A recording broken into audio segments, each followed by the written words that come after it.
बेगूसराय के उत्क्रमित मध्य विद्यालय कैलाशपुर में पदस्थापित शिक्षक उपेंद्र चौधरी को शिक्षा के क्षेत्र में उत्कृष्ट कार्य के लिए सम्मानित किया गया।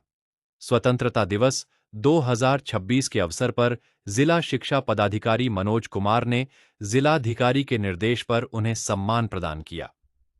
इस मौके पर डीपीओ स्थापना, डीपीओ समग्र शिक्षा समेत शिक्षा विभाग के कई अधिकारी मौजूद रहे। शिक्षक उपेंद्र चौधरी वर्ष 2007 में पंचायत शिक्षक के रूप में नियुक्त हुए थे। इसके बाद से ही उन्होंने विद्यालय में बच्चों की शिक्षा के साथ-साथ उन्हें रचनात्मक गतिविधियों से जोड़ने पर विशेष जोर दिया। बच्चों की स्कूल में उपस्थिति और नामांकन बढ़ाने के साथ पढ़ाई के प्रति रुचि पैदा करने के लिए उन्होंने कई तरह की गतिविधियां शुरू कीं।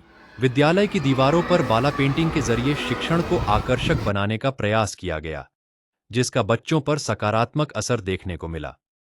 कोरोना काल के दौरान जब स्कूल बंद थे, तब भी उपेंद्र चौधरी ने ऑनलाइन माध्यम से बच्चों को पेंटिंग, आर्ट एंड क्राफ्ट समेत कई गतिविधियों का प्रशिक्षण दिया, ताकि उनकी पढ़ाई और रचनात्मकता बाधित न हो। इसके अलावा विद्यालय में बेडशीट पर छपाई, गेट के पर्दे तैयार करने और हाथों में मेहंदी लगाने जैसी गतिविधियों का प्रशिक्षण भी बच्चों को दिया जाता रहा है।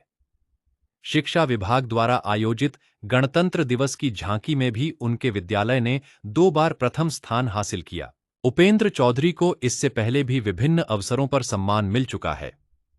विश्व पर्यावरण दिवस पर सम्मान पत्र, बिहार राज्य शिक्षा भूषण सम्मान पत्र तथा शिक्षक दिवस के अवसर पर जिलाधिकारी और जिला शिक्षा पदाधिकारी द्वारा भी उन्हें सम्मानित किया जा चुका है। शिक्षक के रूप में लगातार किए जा रहे इन प्रयासों को देखते हुए स्वतंत्रता दिवस के अवसर पर उन्हें सम्मानित किए जाने से विद्यालय के शिक्षकों और आसपास के लोगों में खुशी का माहौल है।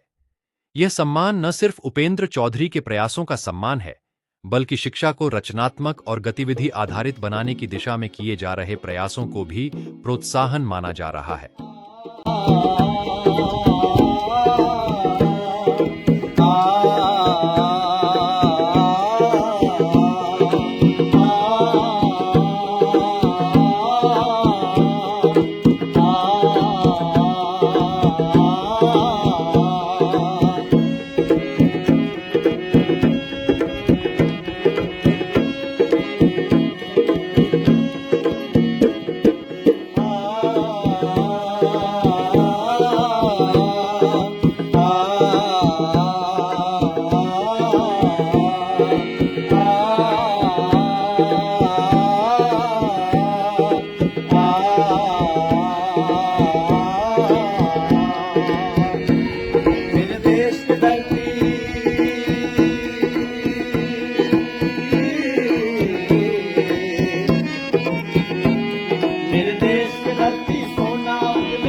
धरती